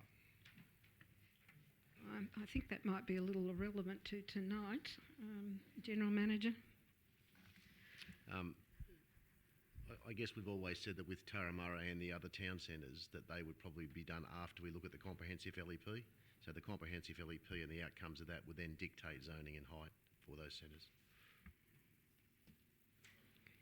No, much appreciated. That gives the residents an idea of how things will potentially pan out when we look at Turramurra. And I'll leave it at that. Councillor Spencer. Thank you, Madam Mayor. I have a question, two actually. One is this current planning is for 3 blocks of 9 stories. Is that correct? It's for a height over the whole site, Mr. Douglas. Madam Mayor, that's right. It's a height plane by taking that line. We would need to retest the building forms to make sure they comply with all the various master plan requirements for solar access and ventilation and so forth. So the actual number and shape of the blocks could be fine-tuned somewhat from the plans that we've seen at this time. But if they didn't change, if they were tested and proved to be still an appropriate shape, then yes, there would be 3 blocks, 9 stories. That's right. And the other thing I'd add is that we would still have to go through an exercise with KMC planning where we did our pre-planning meetings, at least one and probably two again, where they were satisfied that the reduced height buildings were the optimal expression of building forms for the site. It's not just a question of taking the chainsaw to the development, slicing off the top levels and saying, there you go, there's your building. It has to still be demonstrated through the master planning process as part of the planning proposal that those building forms are the optimal forms, and that has to get the tick of approval, more or less, or pre-approval, I might say, from KMC Planning before we lodge the planning proposal. Right. Councillor Spencer. Sorry. Could I assume, maybe not you, but a question is that if a planning proposal is approved and that the developers would perhaps would maximize whatever is available as to FSR and so on, so isn't it likely that it would be like 3 9-stories block? Mr. Douglas. We would have to, whatever happens, we have to do another height map. You might recall that in the current planning proposal, we worked out various heights that affected the site, that controlled the site, and they were the heights that were going to be considered when the planning proposal was lodged, and they weren't approved by it at all at this stage. They were just proposed, and they would have to be assessed through the planning process before they were accepted. Similarly, we'd have to do the same thing. So we would work out with our consultants what the ultimate height and massing of building forms would be for the site, and that would go through a planning process. And a developer would be absolutely constrained by the LEP that came out the other end, the local environmental plan, which would no doubt have height and FSR controls, or would definitely have height and FSR controls over the site. So it's no different to what we were planning to do previously with the taller building. There were controls, and the developer was at liberty to, within the framework of the design brief, work out the optimal tender solution, both in design and in pricing, to give the best return to the community. So yes, there is an element of the developer maximising their proposals, but that's the whole purpose of going to tender in this way. But it's very much within the framework of tight controls on height and FSR. So they can't just go building a 25-storey building. Thank you. I have not spoken for or against this motion. Could I now speak against this motion? Certainly, Councillor Spencer. I've expressed how I felt tonight about this project. I'm of the view that 14 stories would be the way to go, or even 17 stories if it looks nice. But that is not what the residents want. And so if we can't do that, then perhaps this again, I'm double-minded. Then why not give them what they want, which is 7 stories? And of course, without breaching the confidentiality, again, there'll be a bit of a financial situation there. So I feel that we either maximize height around the train stations, along the roads, and that would take away a lot of problems like parking, traffic jam, and so on. And of course, as Councillor Clark said, that he doesn't own a car, he doesn't need one because he just walks to the train station. I think that would be a much smarter way to develop this particular site. But unfortunately, we did not succeed in getting 14 stories up.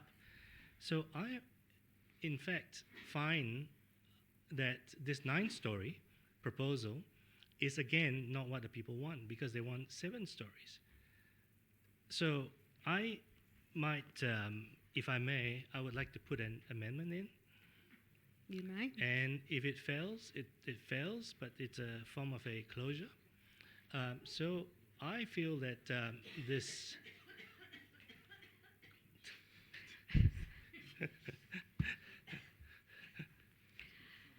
We've got a few cases of the flu around.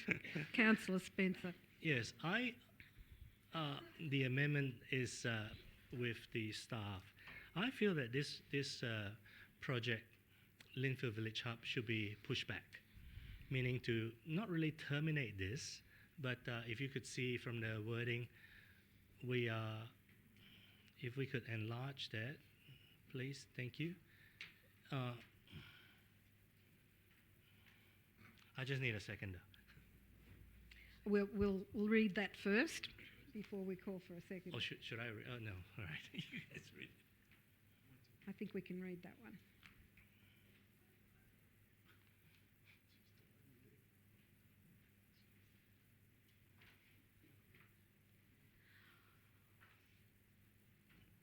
All right.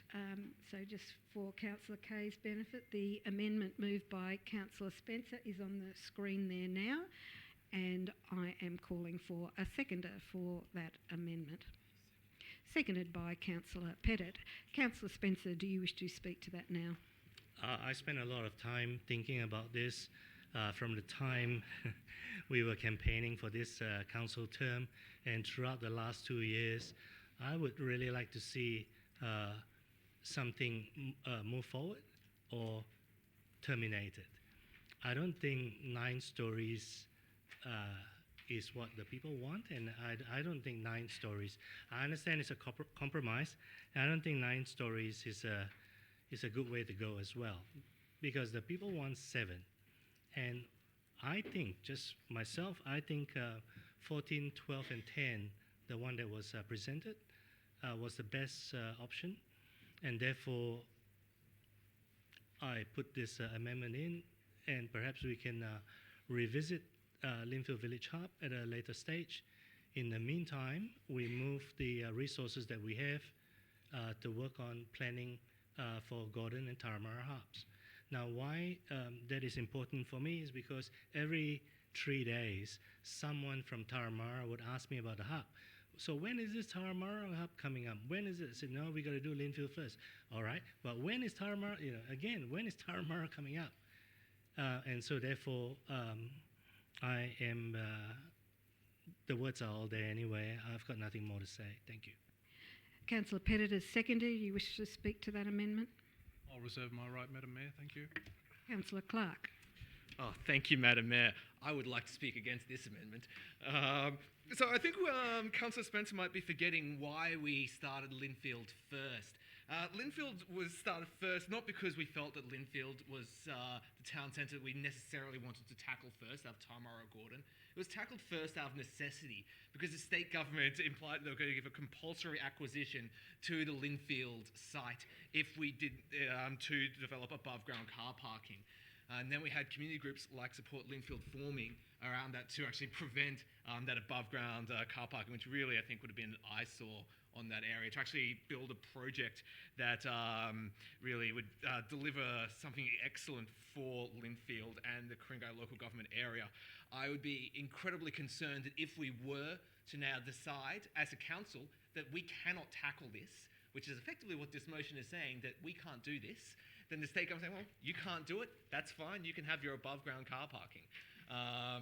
So I think that would be a horrible outcome. It would be a waste of years of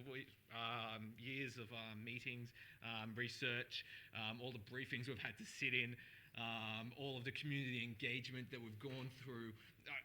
It would just, it boggles the mind that we would now consider to actually kill the project completely, which is why, as a council, I believe we've been trying to work on a compromise.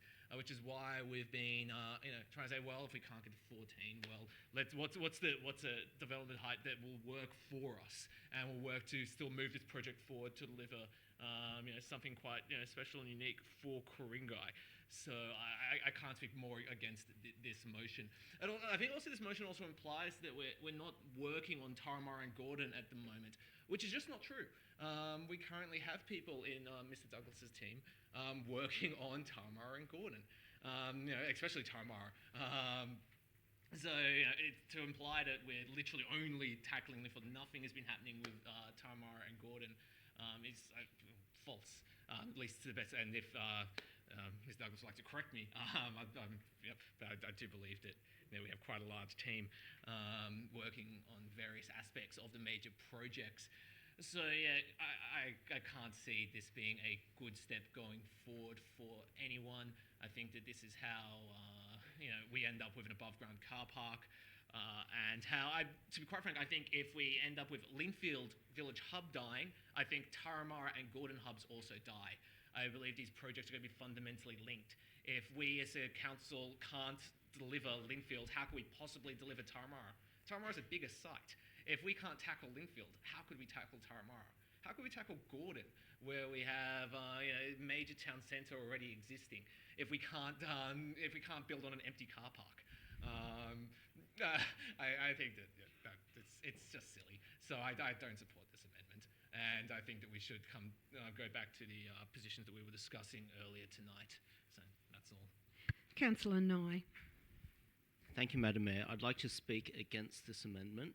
So just reinforcing what Councillor Clark said, at the moment we have the state government promising to fund 135 commuter parking spaces on the Linfield Village Hub site.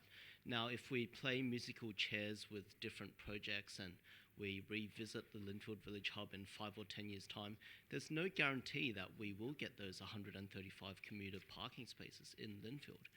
Secondly, similar to what Councillor Clark already said, there are a number of hub projects that we are considering, Linfield, Turramurra, Gordon and St Ives. I think we need to just hurry up and get a move on. We've already put all this effort into the Linfield Village Hub. We've spent 5 or 6 million. We've already taken 6 years or something like that.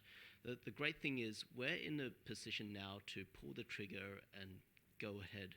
Now, if we pull the trigger and go ahead, it means that once the project reaches a certain stage, we can redeploy our resources. The people on our team, the lessons that we've learned, all of that is not wasted. We can redeploy that in executing, well, that's probably the wrong word, in delivering the Turramurra Hub, the Gordon Hub, St Ives Hub, things like that.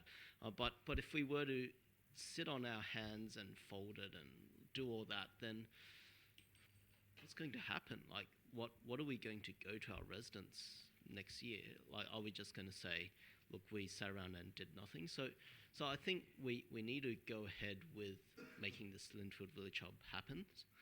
On the topic of 9 stories, although 9 is not 7, and although I personally would prefer 7, I also note that I've been telling residents for the last year or so that I wanted single-digit stories. And what I meant by that is, if it came to 9 as a compromise, then 9 it is, although I never specifically said the number 9. So it's been something that I've been telling residents for over a year, that single-digit stories is what I'd personally prefer to aim for. Now, the other councillors, independent of me even talking to them, have come up with this number 9, so that's why I'm supportive of the number 9. I think it's about the same height as what else we have in Linfield. It's a little bit taller than we'd prefer to see, but at least if we support the previous motion, then we get something done and we can, as a council, say, look, we are building things, we are looking out for you as ratepayers, we are delivering services for the community, and we would like to capture what we learn to implement other projects. Thank you. Councillor Kelly. Thank you, Madam Mayor. I think I would make the second person speaking in favour of this amendment if I speak in favour of it, which I intend to. I find it quite interesting to hear councillors in this debate, and no matter how far back we go, make constant reference to the consultation we've made to the community, and they clutch onto that as if it's some badge of honour, yet they ignore then what the community wants and try and drive a result, a solution, that flies in the face of what the community wants. And so I'm speaking in favour of this amendment, and that makes 2 for and 2 against, I believe. Thank you. Did you want to put... Absolutely like to put the amendment, Madam Mayor, to the floor. Move that the amendment be put put. So we're voting now to cease debate on this amendment and to put it. So all those in favour of that, that is unanimous. So I will be putting Councillor Spencer's amendment, which is on the screen there now. All those in favour, that is Councillor Spencer and Councillor Kelly. Against, Councillors Nye, Clark, Pettit, Greenfield, Chatto, Smith, Kay, Anderson. The amendment is lost and we revert back to the motion on the floor. Councillor Kelly, you've still got your light on? Sorry. No. Councillor Spencer, no. Councillor Chatto. I'm not quite sure if I've actually spoken on this particular amendment. However, Motion, do you mean? I mean motion. The motion. Yes. I would like to say that I really think that we know what our residents want. They want great community facilities. They want great underground car park. They want a green area on this side of, on the west side of Lindfield. And I think they want certainty. Certainly there's been a drive to get 7 stories. We know we've been elected by residents to do this sort of work for them, to show them what is possible. And I think we're behaving responsibly by going down this path. I don't think we need any more uncertainty. We know what the community wants. We know what the benefits are. At the moment we have a bitumen car park that is treacherous to walk around. It's ugly. You have to drive past garbage bins and refuse regularly and graffiti. It's very unpleasant. What we're looking for is green space, attractive buildings, great shops, cafes, so that you don't have to travel down, hopefully, all the time to Chatswood and do that route. And I just think it's we really have to stop fiddling round, and as Councillor Nye says, although I wouldn't say pull the trigger and I wouldn't say execute, I think there's a very masculinist approach to talking about what we can deliver. Perhaps that's a more feminine way of putting it. I think we should deliver this, and I can't recommend too highly to my fellow councillors. This is not my ward, but a lot of people from my ward travel to Lindfield, and I've had a lot of very positive comments from people in Gordon Ward. A lot of people from Kalara travel down to Lindfield regularly. You're getting a wonderful plaza, a library that's every bit as big as Gordon Library, and community facilities, all that are much, much better than what is being currently offered. So, heavens, why wouldn't you go down this path? Councillor Greenfield. Thank you, Madam Mayor. Just clarification. I thought my understanding was we voted and it was one to put the 58. It's not written in the motion, or could someone point it out to me? It was voted on to remove that clause. All right, councillors, if there's no further speakers, Councillor Pettit. Thank you, Madam Mayor. Not so fast, as they say. I must concur with Councillor Chatto's analogy there of, greater facilities, a wonderful place to go and visit, and we want to provide all these wonderful things. The only issue that we seem to have is the magic number, whether it be 7 or 9. One of the negatives which you hear about the Lindfield Village Green, so it's great, people love going there, but they hate that horrible building. That 8-storey big, yep. And I think that's possibly what we're going to get with the Lindfield Village Hub. Love everything we're providing, but geez, 9. Or might end up 10. Who knows where it might end up at. So I'm still on the 7 number. I'm happy with everything else and the analogy that has been put forward, but I just don't want to see an ugly 9-storey or multiple ugly 9-storey buildings. Thank you. I would just wrap up this debate by saying that I think we had a debate a month ago. Many issues were explored very thoroughly there in the spirit of council attempting to work together post that decision. There is a significant indication of compromise on all sides of the council. So I think it is now time for council to grasp that spirit of compromise and to move forward with the project so that we can indeed have a tender proceed and the community can actually see some options presented to them from tenderers. So I will ask Councillor Chateau to sum up, please.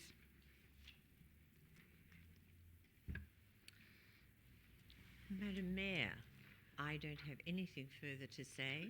I think it has all been said and I concur with you. I think it's time that we looked at the best way in which we can deliver this outcome. I will put that one motion that's on the floor.